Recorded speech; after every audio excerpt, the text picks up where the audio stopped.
It's time now for Mark Meets, in which I speak to the biggest names in the world of politics, showbiz, sport, business and beyond. Tonight, one of the original stars of reality TV, Yusuf Chico Slimani, known of course to millions as Chico, a struggling singer who became an instant star after reaching the quarterfinals of the 2005 series of The X Factor.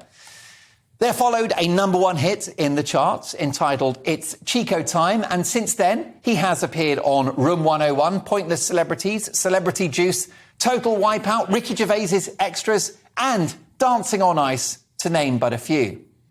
He's also got a heart as big as his voice and has set up his own charity, an amazing charity called the Rainbow Child Foundation. Chico also suffered a bout of ill health when he had a stroke in 2018. But I'm delighted to say that he's now fighting fit and looking and sounding better than ever. What's that? Yes, folks, it's Chico time. Chico, welcome to GB News. Thank you, Mark. I'm honoured to be on the show. So great to have you on the programme. First of all, you had this health setback in 2018. I don't want to dwell on it, but you were unwell, you had a stroke. Are you better?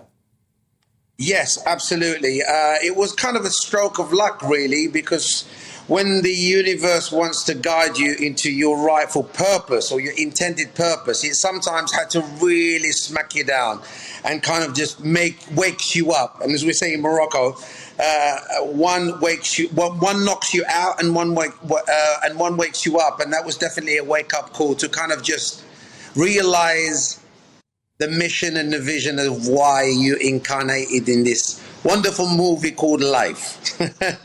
For sure. And did it cause you to focus more on your health and your well-being, Chico?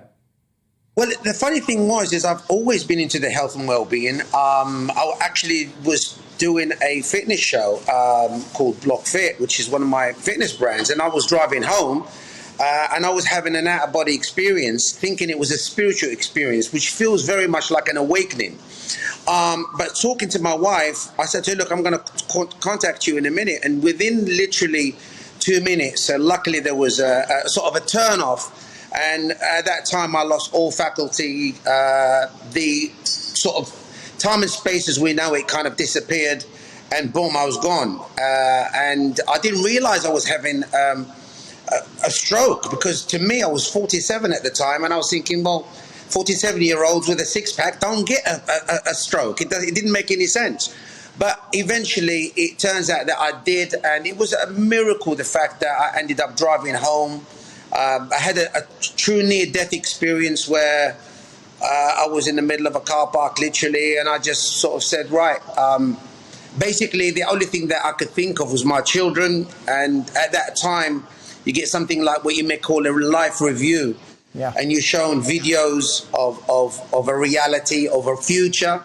And I wasn't there. And I basically closed my eyes and said, look, God, I really don't want to go right now because I don't feel I've fulfilled your mission yet. But if I do go, I want you to know I've done my best. And luckily, it wasn't Chico time. I basically woke up 3 hours later, and wow. And it was only to about 4 days later that I got diagnosed. And basically the doctor said, you know, you're a walking, talking miracle, basically, because the chances of me surviving after such a long time, it was like 0.000%. Any idea why it happened, Chico? Well, my spiritual master said it was not a physical matter, because they did all of the tests on me and everything came as super fit or athlete. But he said it was a spiritual matter, and it was something to really bring you back into line, to understand your purpose and your mission and vision in this life. And did you require rehab? Like, did you lose your speech or your ability to sing or your dexterity? Yes, I did. I lost the dexterity and long words. I couldn't say, well, my longest word is probably marmalade, but I couldn't say it at the best of times. So, but that was definitely a word that I couldn't say. I was like, but other than that, it was really, truly, I feel very blessed. And I think my angels were working overtime that day. Well, it's definitely not Chico time, and I'm so delighted that you're well. You look amazing, by the way. You look fantastic. Congratulations on your recovery. Let's talk about your career before X Factor. What was going on in your life when you entered that competition that would change your life? Well, I was, basically I was a Moroccan goat herder in the mountains of Morocco. And then I came to England at 13 and a half, couldn't speak a word of English. Then I went to school, and because of the language barrier, basically, I was what you may term now as a hyperactive kid, or ADHD. So I couldn't really concentrate, but my mind was always ticking at 100,000 miles an hour. Anyway, I ended up leaving school without qualifications at 15 and a half, and became one of the first hairdresser YTS juniors. Then I became an electrical mechanical engineer. Then I became an exotic dancer, also known as a stripper. So, you know, I was looking after my uncles, 3 uncles, my grandparents, and, you know, money was needed. And I thought, okay, you might as well just go for it. Money for nothing and ladies for free, and who was I to disagree? You know, I just thought it was an amazing job to have. And of course, you know, it made me tour the world and everything else, but you get to a certain age and stage and you go, hold on, there's got to be more to life than this physicality or a six-pack. So anyway, I became a nightclub promoter, and then one day it just dawned on me. I thought, you know what, all the celebrities that are making it in the pop industry at the time was people who were coming from a reality show. So I thought, hey, why not? What's the worst thing that can happen? I'm a great believer in, you know, when people say why, I say why not? When people see a problem, I see a solution. When people see a stumbling block, I see a stepping stone. So anyway, I ended up going and auditioned for that. And what many people don't know is that actually the first audition, they actually turned me away. But I went back, and I was not taking no for an answer. And of course, that led on to me going to Ozzy Osbourne's house, where I created a kind of a TV gold, if you will, where I jumped in the pool with a live microphone. And Ozzy came. You see, at that moment, I was just, when I got on there, and I kind of got on when I jumped in the pool, there was, you know, Penelope Cruz's sister, Rachel Hunter, Sharon Osbourne, Ozzy Osbourne, and I'm thinking, wow, this is a far cry from Lucian Clock Tower, you know. And when I jumped in, everybody was like, oh. And Ozzy literally came up to me and he went, oh, I thought that was freaking amazing. You could have electrocuted yourself on my freaking pole. He must be freaking desperate. And I went, I am. He goes, oh, I'll never jump in the pool with that. Yeah. Sharon! Anyway, Unbelievable. At that moment, it dawned on me, Mark. I went, the craziest rock and roll star is just called me crazy. I'll have it. I'll have that. You're in trouble. Kind of you're in trouble when you're the bonkers one in the company of Ozzy Osbourne. How did your performance in X Factor change your life? Because it was massive. You didn't win the competition, but I don't think you needed to. You made your mark. That's correct. I mean, I always say to people, look, you don't have to be a winner to be a winner. And the catchphrase really resonated with people. And, you know, for me, I only knew out clubbing, women, that kind of stuff. And all of a sudden, I become like a kid's idol favorite. And I couldn't believe that. To me, that was a miracle. But because for me, it was always about inspiring children and stuff like that. And what happened, not only did it change my life, it's now changed the lives of 100,000 children around the world, because my grandfather would always say, to whom much is given, much is expected. So, you know, for us, from a spiritual point of view, charity stands as the highest form of worship.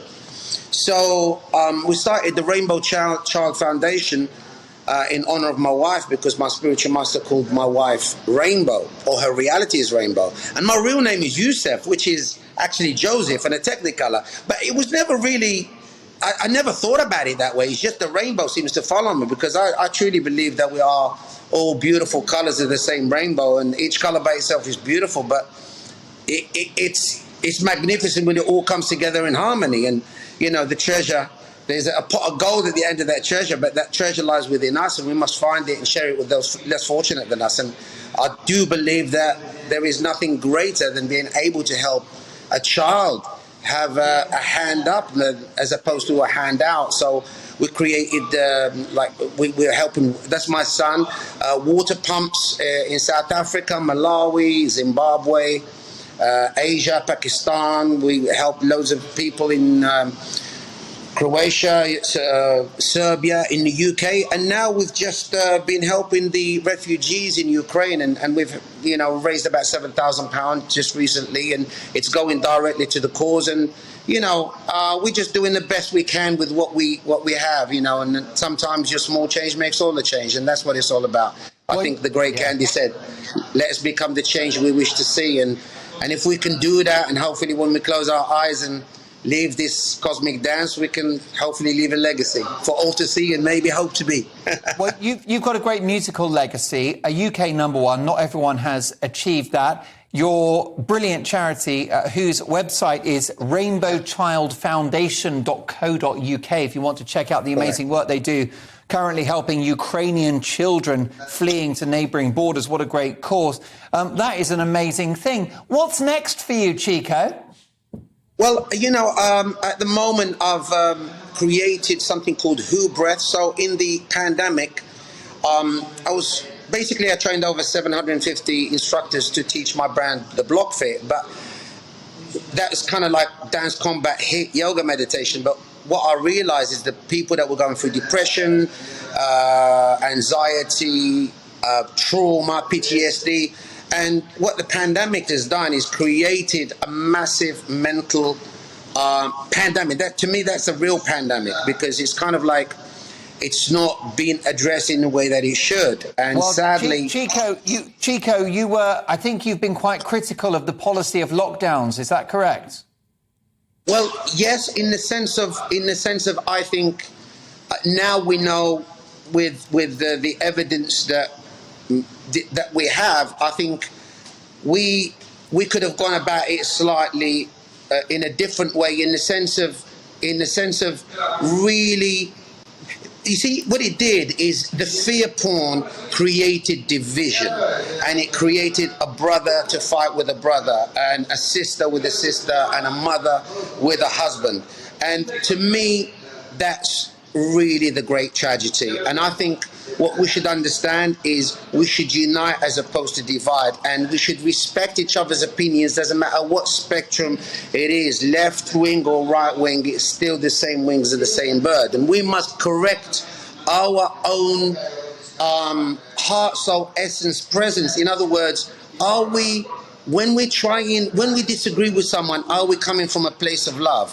Are we really genuinely looking deep within to say, I love you unconditionally, irrelevant of our differences, and let's learn to overcome the fear sphere, and let's raise the vibration. And that's what I feel that I'm here for, because even when you're trying to speak the truth, if it's based in lower vibration, then it's only going to manifest that. And now we need to come out of the trenches of the darkness that has befallen humanity, and we have to come together as one love, one heart, as one unity. Completely right. Mrs. Dolan has been asking me to raise my vibrations for years. Chico, a privilege and a joy to have you on the show. Once again, the website for that charity, rainbowchildfoundation.co.uk. Briefly, how can people find out more about what you're up to in your project? Say again, sorry? How can people find out what you're up to in your projects? Right now, I've got Who Breath, which is this, and it's actually an app, which is a breath work we do in retreats all around the world. But I created this app. People can download it for free, and I put on a lot of free stuff on there for all the people that, like I said, suffering anxiety, depression, all of that. And we've had incredible success from people who suffered all of this and pretty much got rid of it within from 1 to a month's time. So download Who Breath, H-U Breath, or go to CHICOTime.com and try it out for yourself. And all I want to say is I've lost about 9 people, friends, to suicide, and they're all men under 50. And I just want to give this little message out there. You're not alone. Reach out because people care. If you've fallen out with anyone, shape or form, please pick up the phone. Be the first one to just go, look, whatever our difference is, I love you, and let's move forward. And I think a voice of love, of care can save a life. There are many people suffering, but it's okay not to be okay. And just reach out because there's a lot of help out there. And hopefully we can all just weather this storm of madness and darkness into hopefully a bright future of gladness. And a bright future for you too. Hugh Breath is the app. Chico, it's been such a treat to have you on the show. Join us again soon. We wish you well.